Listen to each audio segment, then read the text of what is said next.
As we are about to start our study today, we started with a message from the book Green Light by the Spirit André Luiz. Message entitled Brief Notes. Do not waste time. Do not run away from duty. Attend the commitments assumed. Serve as much as you can. Love intensively. Work arduously.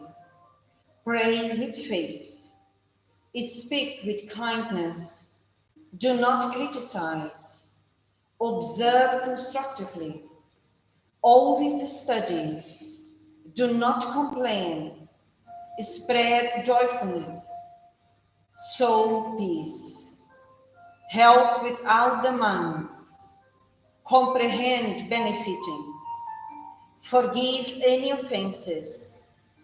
Be punctual. Keep peace of mind. Help generously. Forget all evil. Cultivate sincerity, accepting yourselves as you are and always do the best you can.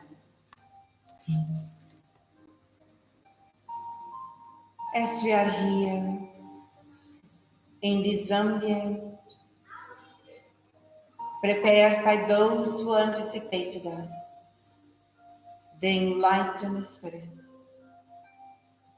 may we all choose to disconnect our minds from the external experiences and bring the focus towards our internal world, calming our minds and hearts, perceiving ourselves as beings who are essentially of goodness, of light and love, beings who are in constant evolution and progress, in constant learning, and with our hearts full of joy, with gratitude for these unique moments in our existences, that they are granted to us for us to study, to reflect a bit more about ourselves as immortal beings, about the natural laws in the universe, about the divine love towards every and each one of us, about the fraternal love amongst every and each creature in the universe, learning about the laws of fraternity, that we are all brothers and sisters in humanity, beings of different religions, belief systems, different cultures, different races. We are all beings full of love.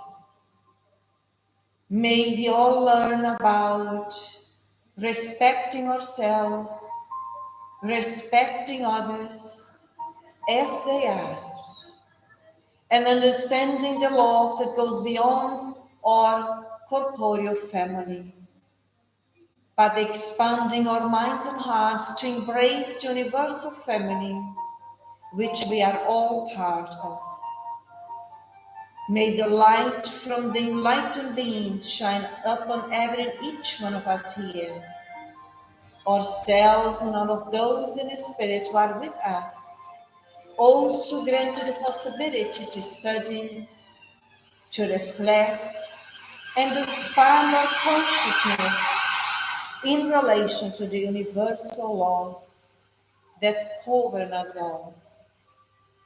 The creator of everything and everyone, God, created us with love in order for us to learn freely and spontaneously, to learn to love us, to love others, to love life, to love our existences every day, all the time, and with joy in our hearts and gratitude we start our meeting today. So be it. And in that way, we carry on our studies where we finished last week, as we are all students, learners of the Spirit's book. The Spirit's book is a book where the Enlightened Spirits Allan Kardec asked them questions and they answered in relation to all the fields of knowledge of humanity. And we are on the last chapter, which is the fourth part of the Spirit's book, referring to hopes and consolations. Hopes and consolations in relation to our journey as immortal beings. Hopes and consolations in relation to our experiences that we undergo and sometimes may feel challenged or may feel sad or whatever we may feel. Understanding that the hardships, the challenges that we go through, they are lessons that we need to learn what we haven't learned previously. And the hope is that sooner or later, those experiences will end. Consolations that we understand our future life or existence from this level on earth, but also afterwards. And here on earth, all the experiences have an end, sooner or later. And in that way, we carry on the question 110 that we finished last week, which we restart with the subtitle, The Resurrection of the Flesh. And then today we carry on the question 1011. And this question, which Allan Kardec raised, is answered by the Spirit St. Louis. The question says, then in the dogma of resurrection of the flesh, does the Church itself teach the doctrine of reincarnation? That is a very important question when we think about it, because he now is helping us to understand about resurrection of the flesh, which is still the Church teaches. But we, within Spiritism, we do not believe in that. We believe that we are immortal as spirits, but our physical body sooner or later will die, because that doesn't last forever. Therefore, our body cannot resurrect, but we reincarnate through different bodies, through different existences. So let's see what we learn by the Spirit St. Louis. And he says to us, that is obvious. So what is obvious? The dogma of the resurrection of the flesh. Does the Church itself teach the doctrine of reincarnation? In other words, what is Allan Kardec asking here? Is the Church teaching the doctrine or the law of reincarnation? Yes, that is the question. Then St. Louis starts very clearly. That is obvious. It's interesting to see. Now let's see what he carries on teaching in order for us to understand why is that. And then he says, this doctrine is the consequence of many things which have gone unnoticed and which will soon be properly understood. Before long, the Church will realize that Spiritism relates at every step to the very text of the Holy Scriptures. So what do we understand by the answer here given by the Enlightened Spirits? How do we see that? Logical answer. But what is it referring to? What is the question? What is the answer? What is St. Louis actually saying in relation to the law of reincarnation and the Church? He starts to say at the beginning that the Church is already presenting the doctrine or the law of reincarnation, but he is now developing that. What do we learn here if we were to say it with our own words? When he says this doctrine of reincarnation, which means that we are immortal, we have one life and different existences, that when we are born through a new physical body, we are all spirits. Then he says this doctrine is the consequence of many things which have gone unnoticed and which will soon be properly understood. How do we comprehend that? What does St. Louis mean when he said has been unnoticed? How is that? How do we understand that?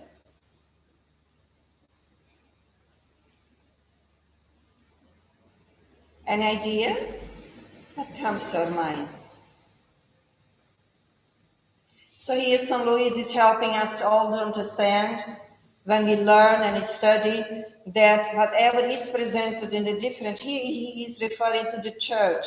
So saying that the law of reincarnation has been unnoticed by the church, but it will gradually be properly understood, as he said.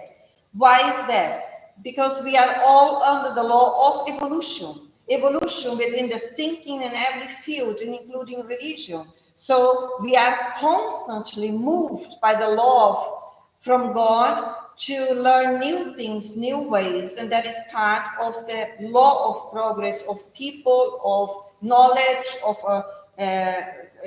understanding. And then he carries on. Before long, the church will realize that Spiritism relates at every step to the very text of the Holy Scriptures. How is that coming to our minds? How do we understand that part?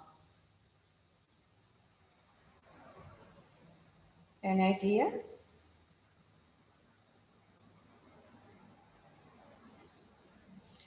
Before long, when St. Louis says, means it will not take a long time before even the church will realize the law of reincarnation, which has been unnoticed, as he referred previously, and also, he carries on saying, relates to every step to the very text of Holy Scriptures. Because we know the Holy Scriptures are the parables taught by Jesus, that we within Spiritism also are studying, but from a different perspective, not only from a materialistic understanding, but from a transpersonal perspective.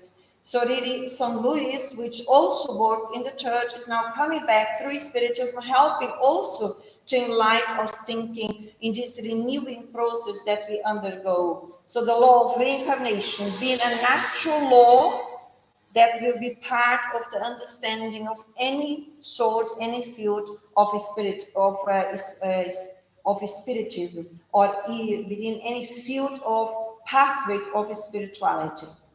Even what hasn't been learned so far, that will also come into light. And then he carries on. St. Louis is important to understand. This is spirit who was very close to the Catholicism, to the church, and now he is coming, helping through the Spiritism, which is the teaching of the enlightened spirit, to bring a new way of addressing the way how we perceived there before Christianity or the spiritual reality. And he carries on saying, therefore, the spirits have not come to subvert Christianity, as some claim. On the contrary, they have come to confirm and sanction it through irrefutable proof. And since the time has arrived to replace figurative language, they speak without allegories and give things a clear and precise meaning that cannot be the object of any wrong interpretation. That is why it is simply a matter of time before there will be more sincerely religious and believing persons than there are today. So what do we understand now through this paragraph, through the words of St. Louis?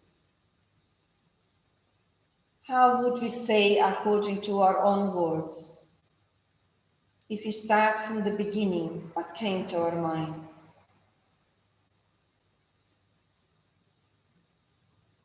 An idea?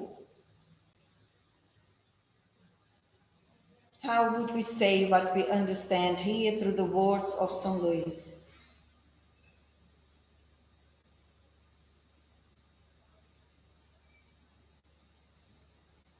What would you say, André? Please then.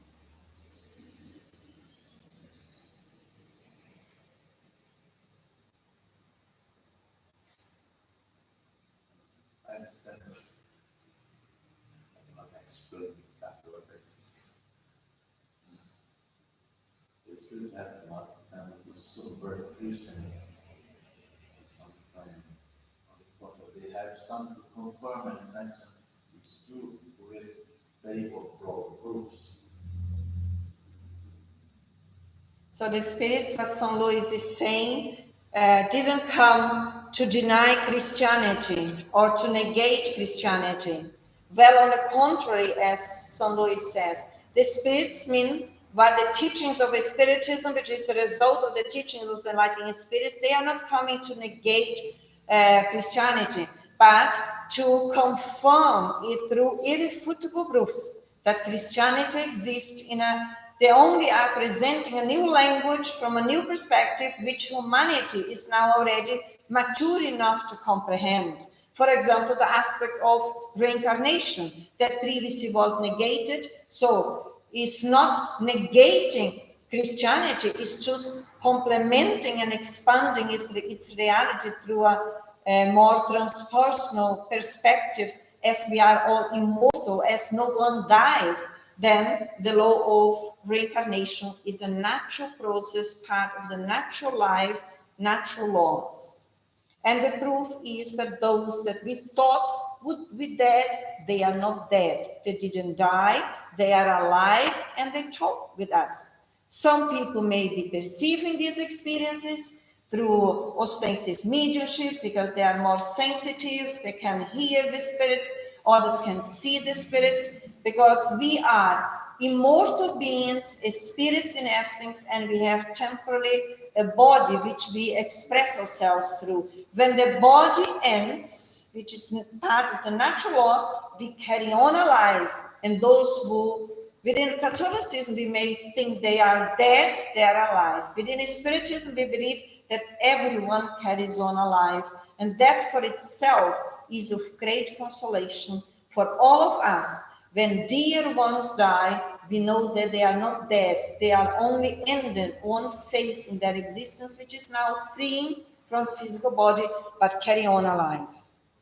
And then St. Louis carries on. And since the time has arrived to replace figurative language, they speak without allegories and give things a clear and precise meaning that cannot be object to any wrong interpretation. What comes to our minds through that phrase? Wrong interpretation. It's not possible to try to explain, use different way of the Spiritism. So he's saying here, a Spiritism is coming, which remember, Spiritism is the teaching of the Enlightened Spirits are bringing to humanity the clarification which replaces the figurative language which we all learn through our evolution process. But now we are actualizing ourselves in this new way of thinking and understanding. And so much they express, the spirits, the superior spirits, express themselves in such a clear way that we will not have any more doubts about it. This is why he says a clear and precise meaning that cannot be object of any wrong interpretation. As more as we learn to reason, as more as we learn to make new associations within the natural laws, those interpretations will convince ourselves because they come from the depths within each one of us. And why is that? Because where are those informations? Where is this knowledge? We know that knowledge about universal laws, about the laws of reincarnation, about the divine law towards every one of us is within us because we have been created simple and ignorant and we bring the natural laws within us. Studying them means to activate that knowledge that already is within each of us. That is the way that we ourselves will develop the internal proof about the reality. And the last phrase says, that is why it is simply a matter of time before there will be more sincerely religious and believing persons than there are today. So what comes to us in this last phrase now?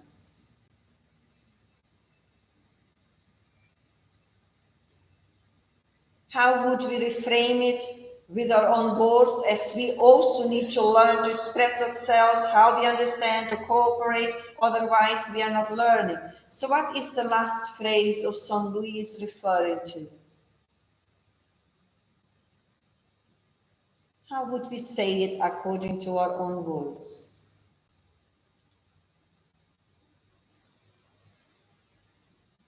Any idea?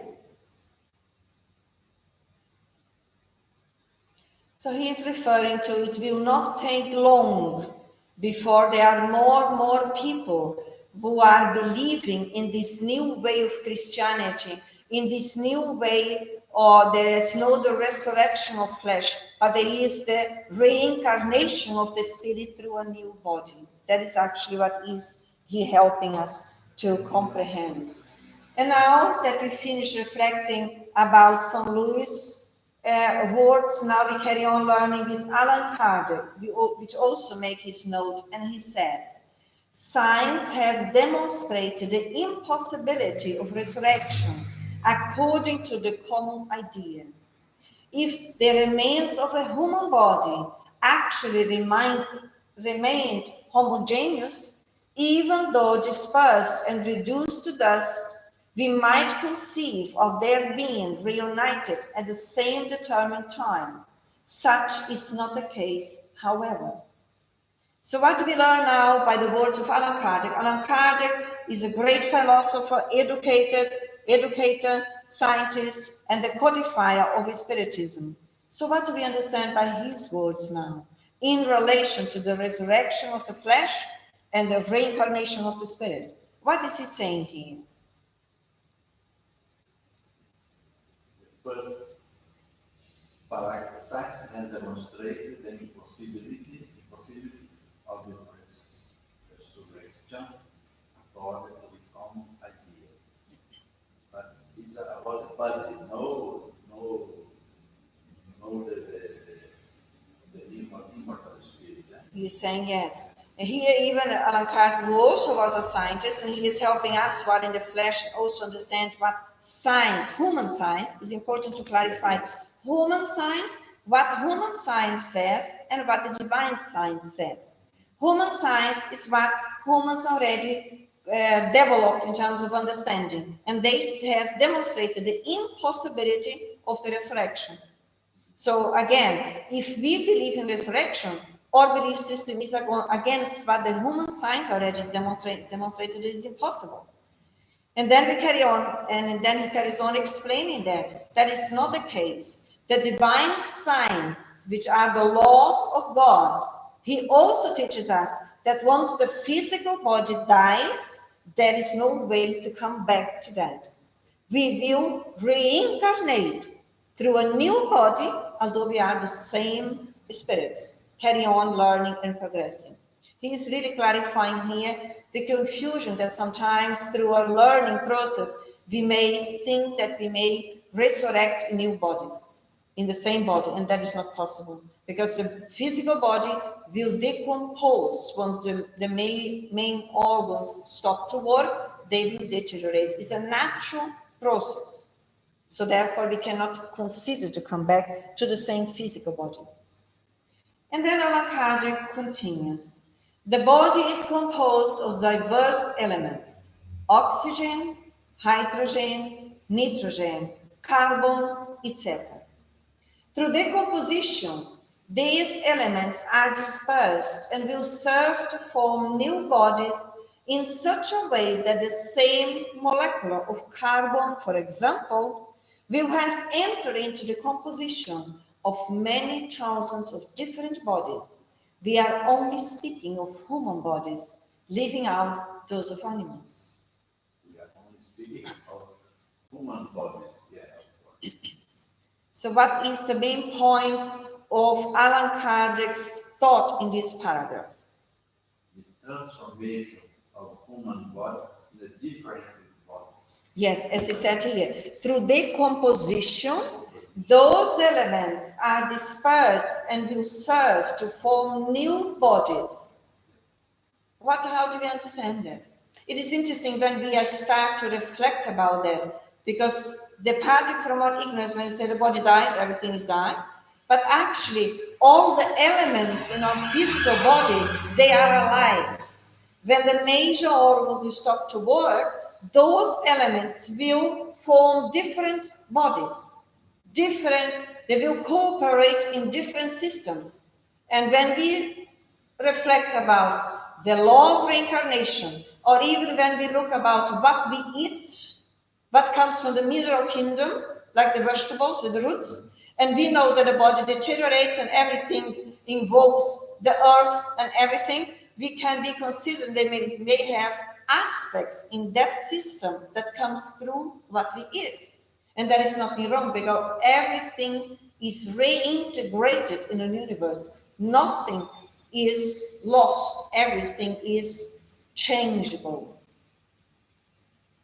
And then still is Allan Kardec, it's in the same question 1011, and he says now, consequently, an individual may have in his or her body molecules that belonged to humans of early times.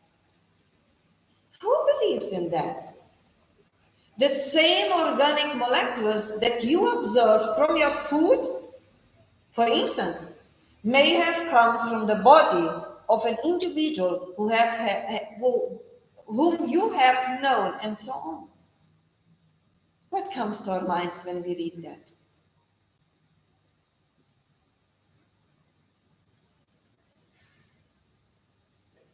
We have in our body different molecules. Yeah. When one is dying, these molecules come and they control everything. And it could be from previous times, from belonging to humans of early times. And then he carries on about the food. The same organic molecules that you observe from food, the vegetables, for instance, because they are rooted on earth, where the minerals are, and when our body dies, where it goes,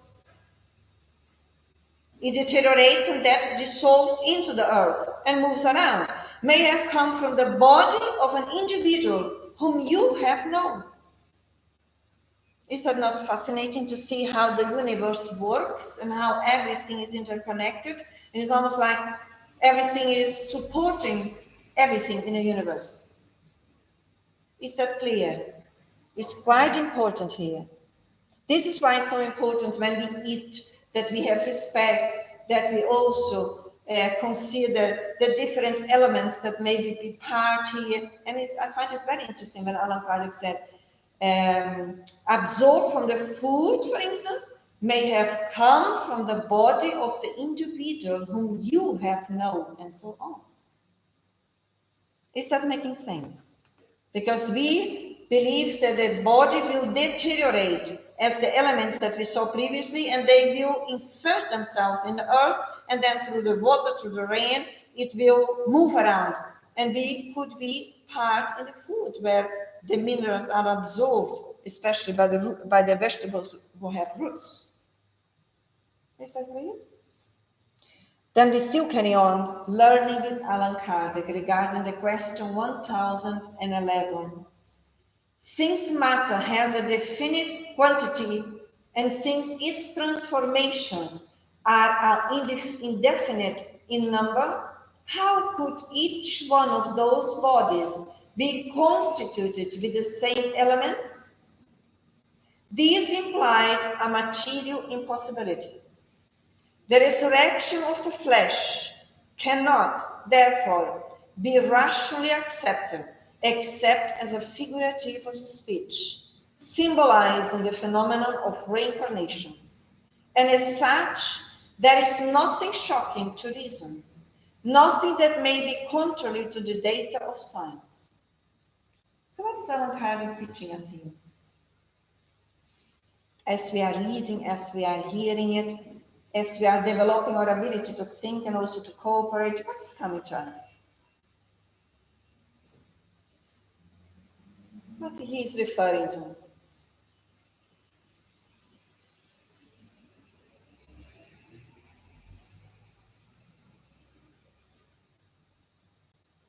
Allan Kardec is referring to the different aspects from the knowledge emerging from the human science in relation to the natural phenomenon, which goes beyond the analysis of the human understanding, let's say. Because we are talking here in relation to the deterioration and also the continuation of the soul as a mortal being that carries on. Yeah, is that what he is referring here in this paragraph? And he carries on explaining. It is true that according to dogma, The resurrection will only occur at the end of time, while according to the Spiritist doctrine, it occurs every day. Thus, in the image of the final judgment, carry a great and beautiful metaphor, which, behind the veil of allegory, hides one of those immutable truths that the skeptics will no longer reject once its true meaning comes to light. So what is he referring here? What do we understand about the first part? Cooperating in developing our thinking. Is it true that according to the dogma, the resurrection will only occur at the end of the time, while according to Spiritism, it occurs every day? What do we understand by that? Every day, what is in transformation. In transformation? Every day. Changing? Is deteriorating, isn't it? Deteriorating in the sense of changing. Because we do understand, as we are essentially spirits and we have a physical body, and that is temporary, as soon as we already return into the flesh, we are already, let's say, in the process of disincarnation. Is that making sense? Because every moment, every day, every time is a less time that we have in the flesh, in this physical body. Is that making sense? Yeah? And then we carry on. Doesn't the image of the final judgment carry a great and beautiful metaphor, which behind the veil of allegory hides one of those immutable truths that the skeptic will no longer reject once its true meaning comes to light? So what is that referring?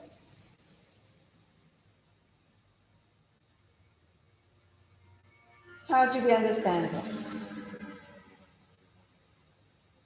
As we are all under the law of progress, we are all evolving, we are all progressing.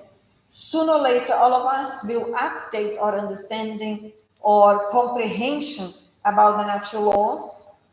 And the light means the knowledge that we, as we carry on exploring, analyzing, questioning, and learning, and realizing that this doesn't make sense anymore, that way of believing doesn't make sense, and that way we actualize internally. And then our previous judgment, meaning our previous understanding, which now through the lights that the superior beings bring in a very simple language that we can all understand, we will override the previous references that we may still bring with us. And that is very beautiful, understanding the law of evolution, the law of progress, the law of regeneration, that whatever we believe today, tomorrow will be different, because our understanding or knowledge is very limited in relation to the universal law knowledge. And then as more as we stimulate ourselves in learning, more we comprehend, more we understand that the resurrection of the flesh in the same body is not possible. And then still Allan Kardec carries on. Meditate well on the Spiritist explanation concerning the future of souls and their destiny, that results from the many trials they must undergo, and it will be apparent that with the exception of it being simultaneous, the judgment in which their sins are condemned or absolved is not a fiction, as disbelievers think it is. So how do we understand it?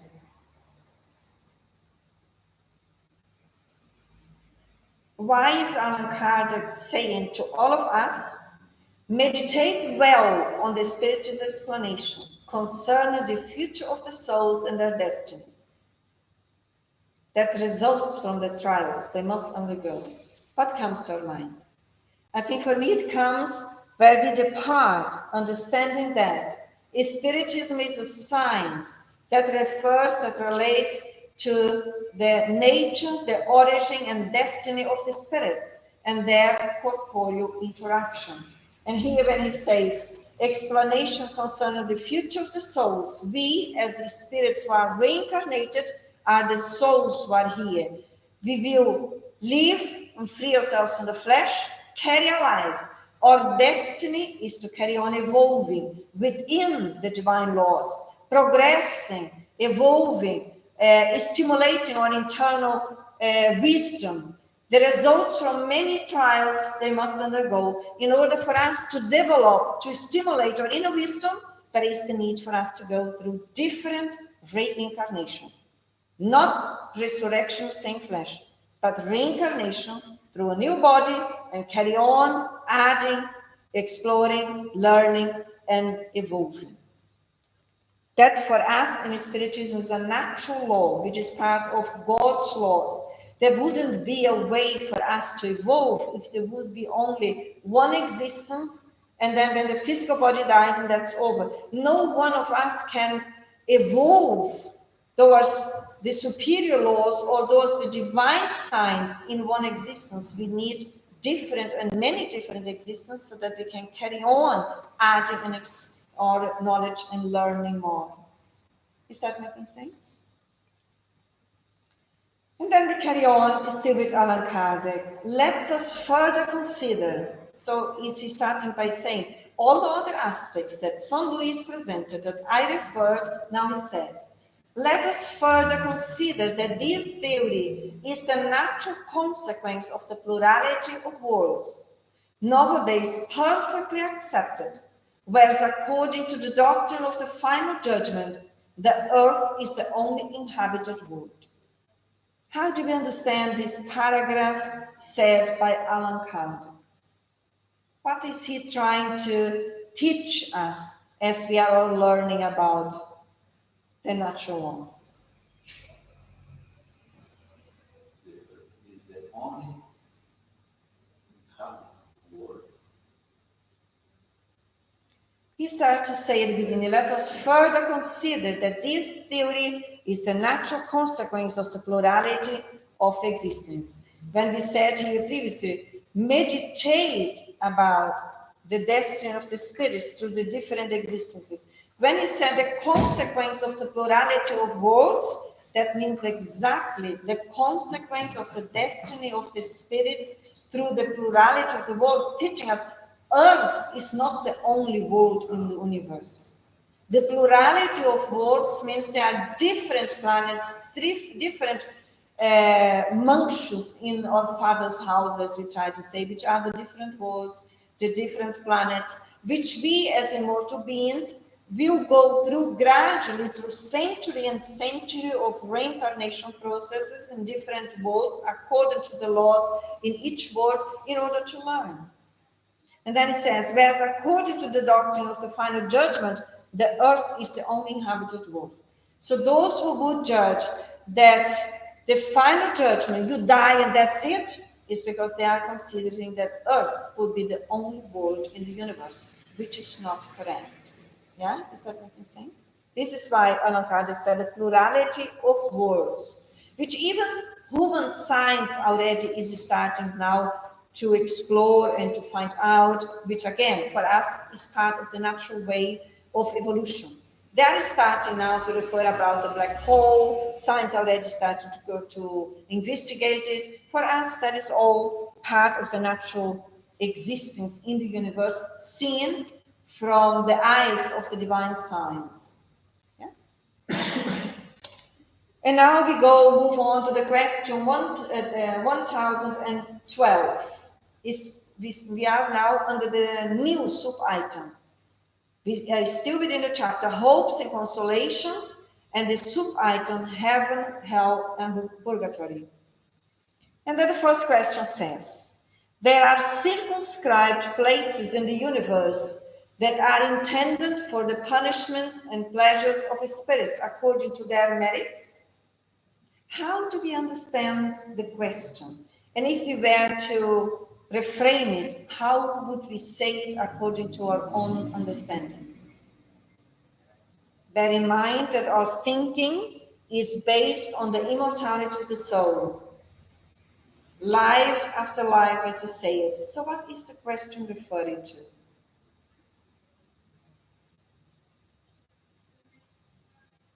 What is the main point in this question? Because the subtitle is Heaven, Hell, and Purgatory. What do we understand about these three different names? Are those places real? No? Why not? this one is your mental condition. Mental state? Mental state, yes. No determinate place to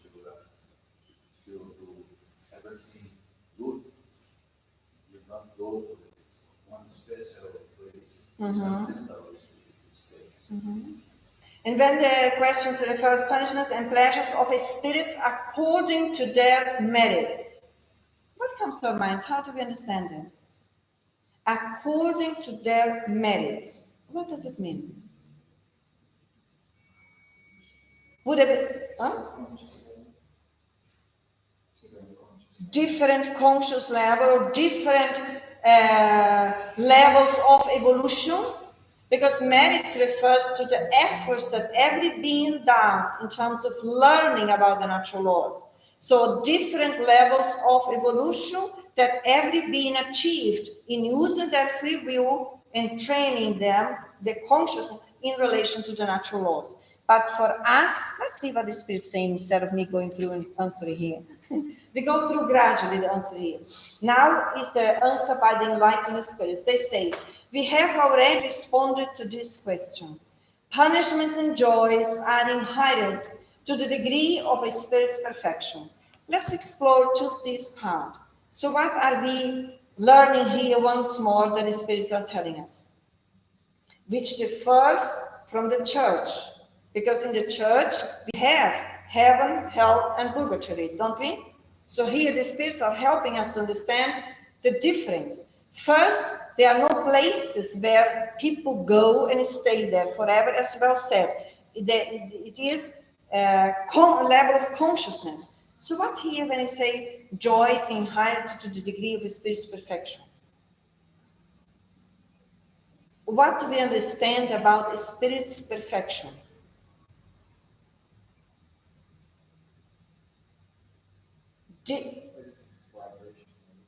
Different levels, when they say degree of, we could even easily say of evolution on the psychological and emotional dimension, because our evolution on this, or progress on the psychological and emotional dimension means that we are progressing.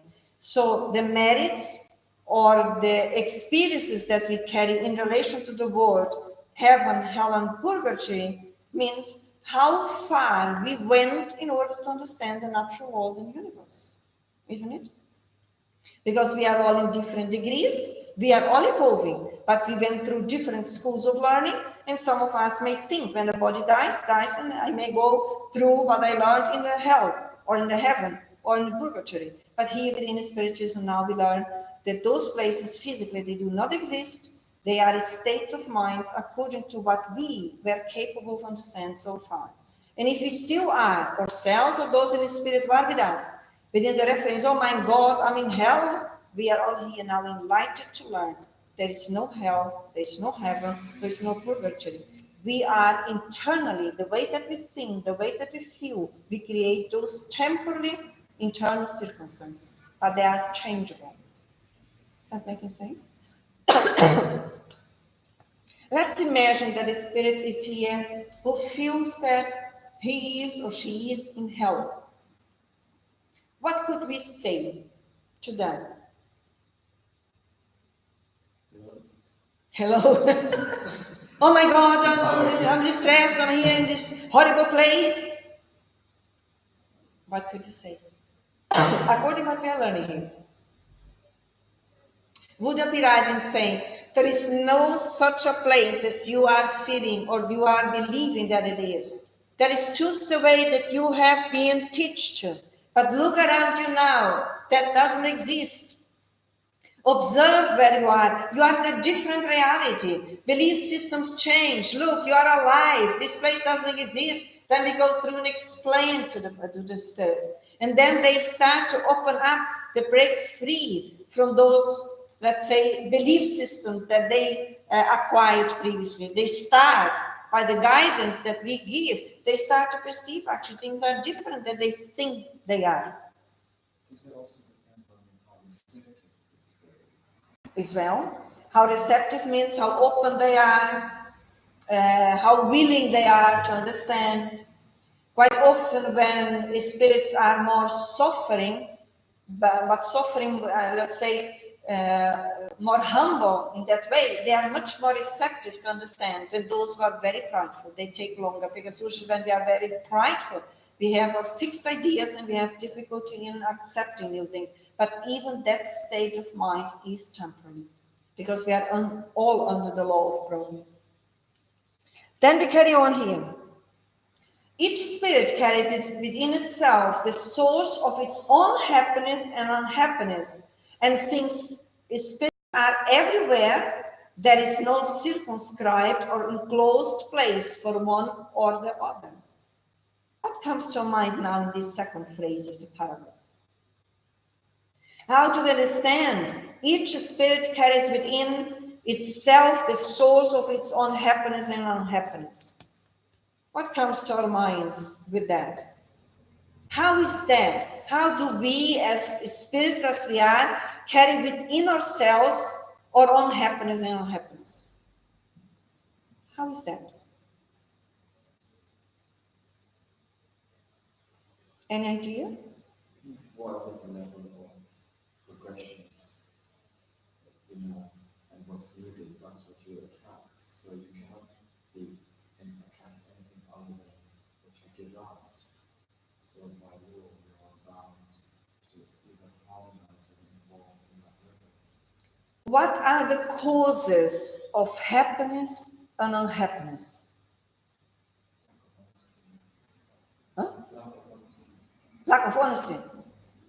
And the lack of honesty, what is the cause of the lack of honesty?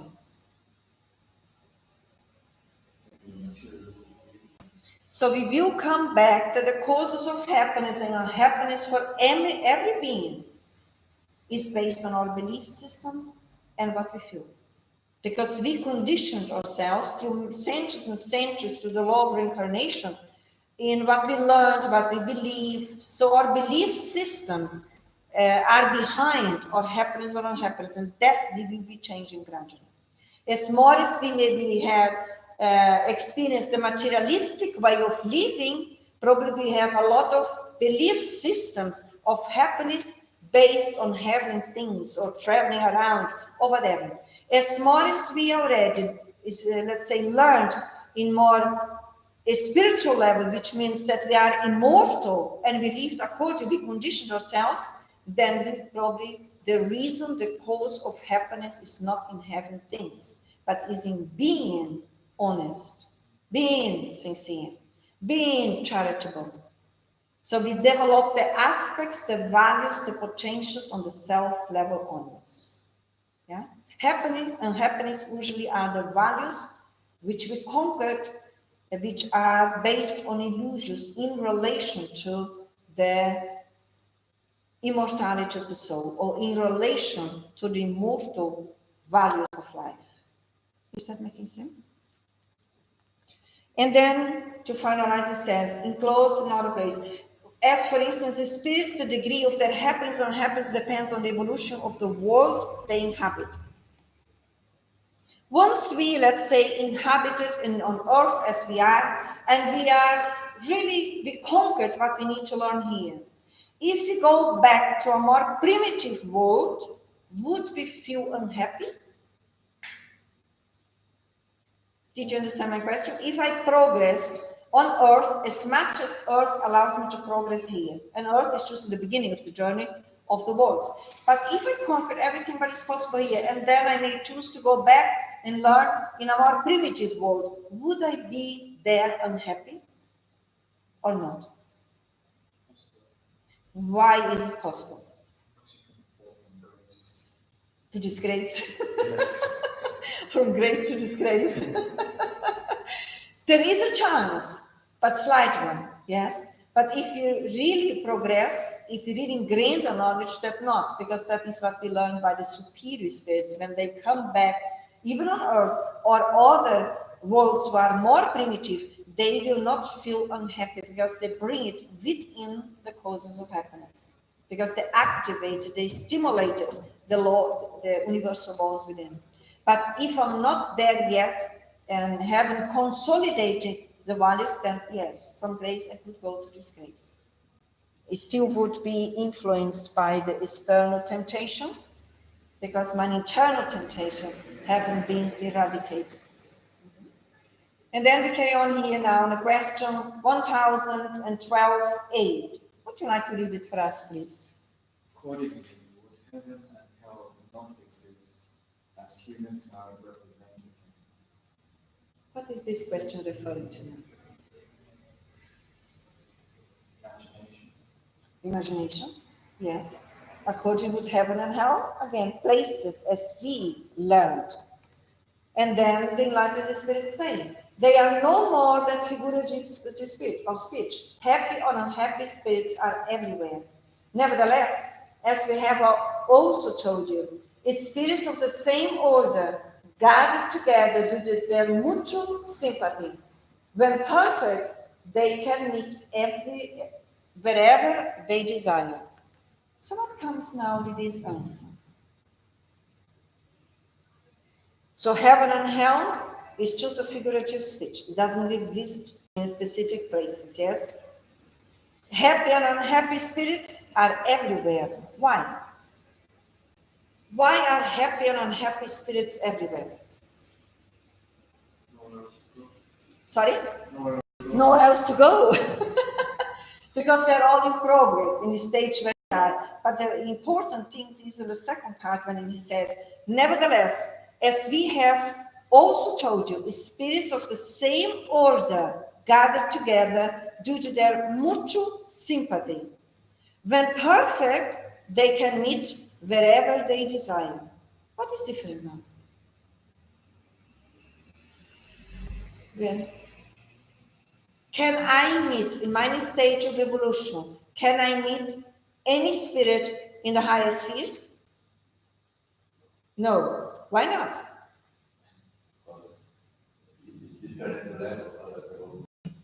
Okay. Through the different level of evolution does allow me to go where I haven't developed myself, correct?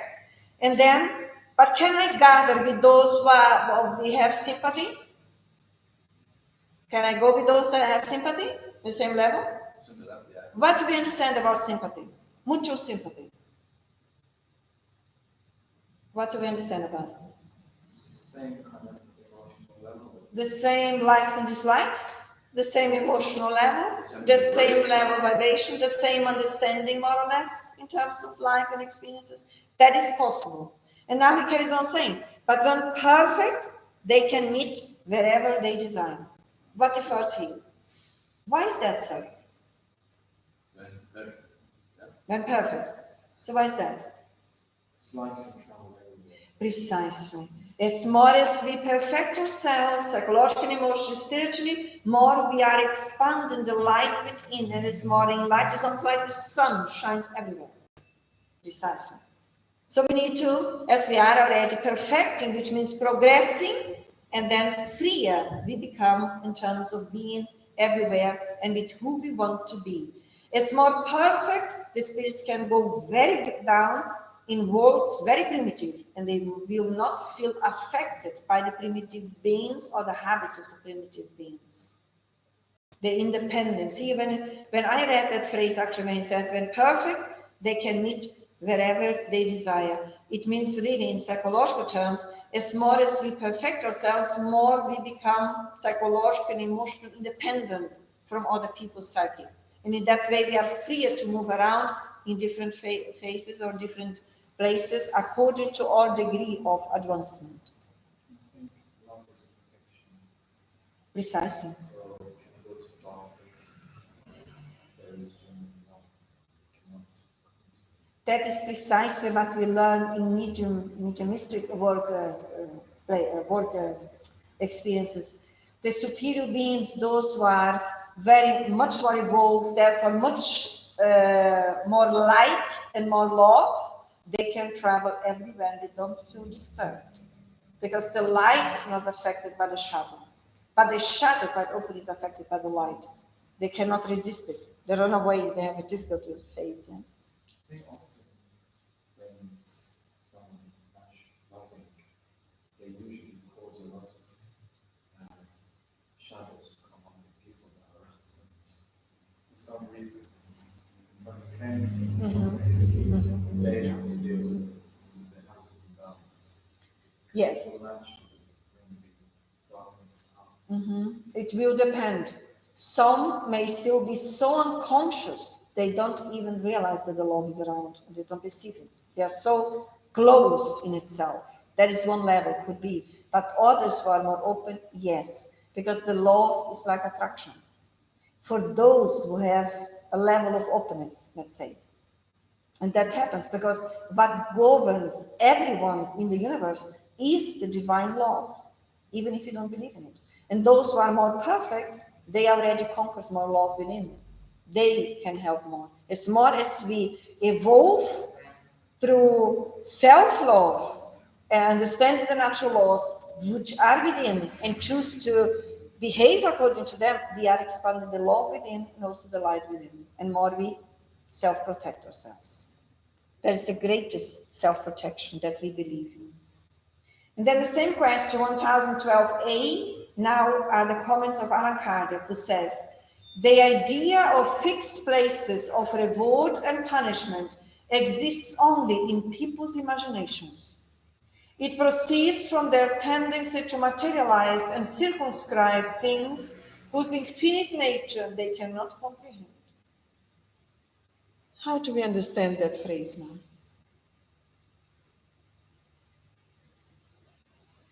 I think it's what we said previously already, that it is from people's imaginations. And of course, people's imaginations also is part of what people learned through the evolution pathway, through different schools of knowledge that we learned. And the main point is here when it says it proceeds from their tendency to materialize and circumscribe things.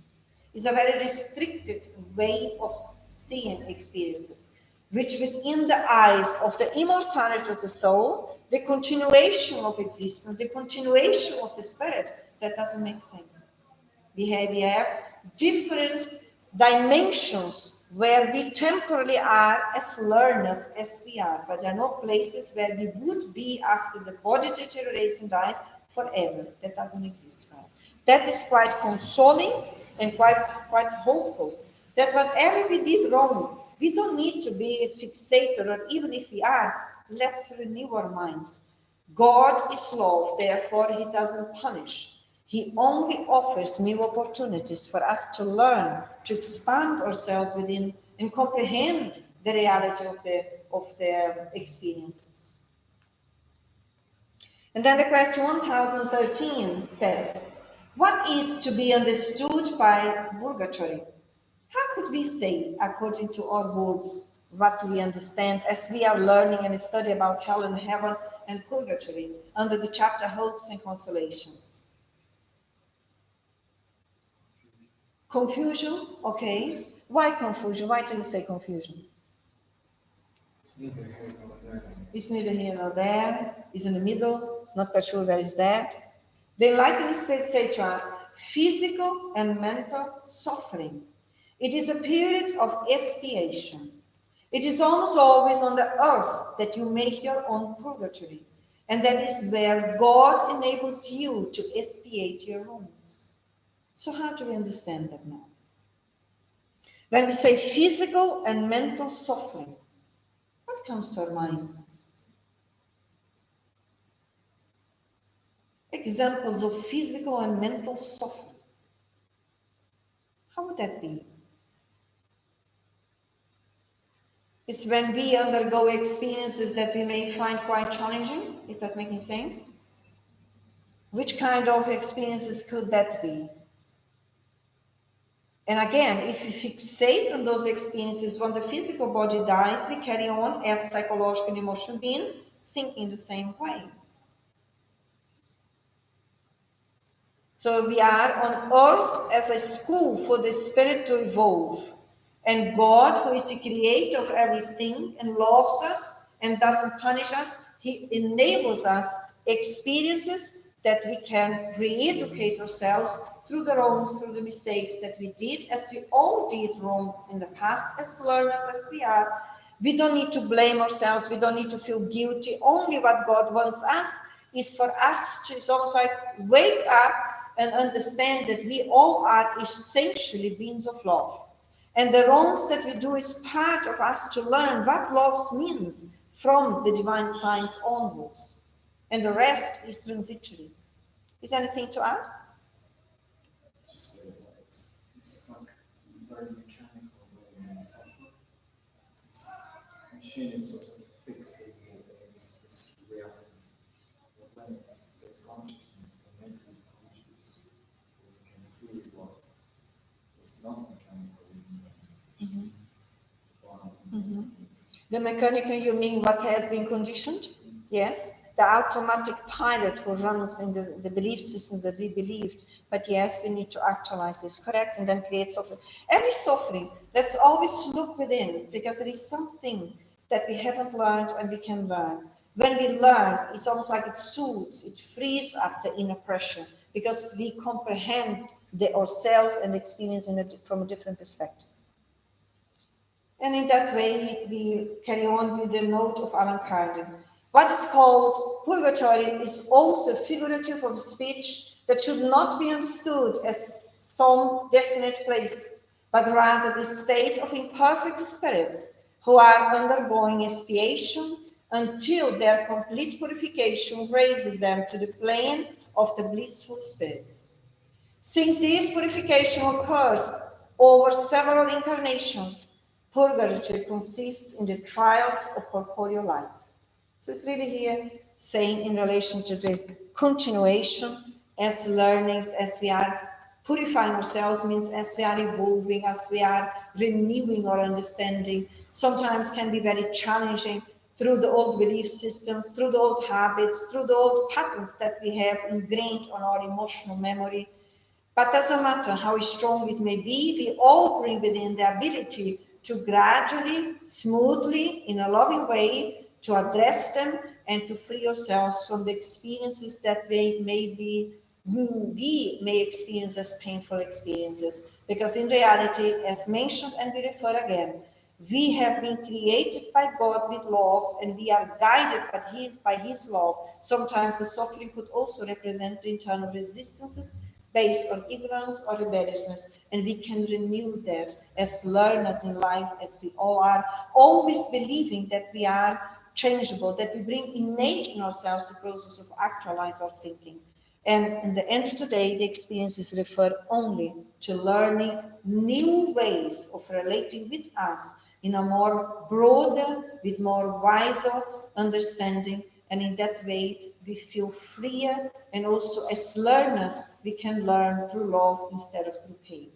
And in that way we are coming to the end of our studies today, and as always we close it in these final moments of this meeting, of this study, that ourselves and all of those in the spirit were here. Some of them who have been brought by the enlightened beings, others who came with us, others who felt attracted to the subject to study about. We are all immortal beings, essentially beings of goodness, learning to love ourselves, learning to learn through suffering, if that is the way that we choose. We are all invited to comprehend gradually that we are not a physical body, but yet we are spirits. That through the law of reincarnation, we come back to different physical bodies with the objective to awakening within the divine laws, the universal laws, as beings of goodness, of light and love, as we all are. Brothers and sisters in humanity, of different cultures, different belief systems, different religions. We are all beings of love, created by God with love, in order for us to learn to love ourselves, to love others, to love our existences, to love our experiences, to love life and itself, And in that way, with joy in our hearts, we express our gratitude for those unique and special moments in our existences that have been granted to us to enlighten us in order to grow. Our gratitude towards enlightened beings who are here with us, blessing us now with their peace, light and love. And we also ask them to bless all of those who may be suffering wherever they are and with who they are. May you bless all of those who may be in hospital, all of those who need light, who need peace and need love. All of those who may be going back to the spiritual world as a natural way in our evolution. May your peace be with them. And all of those who are coming back to earth, may your love involve them all. And united as beings of love as we all are, we end our meeting today with peace within. So good.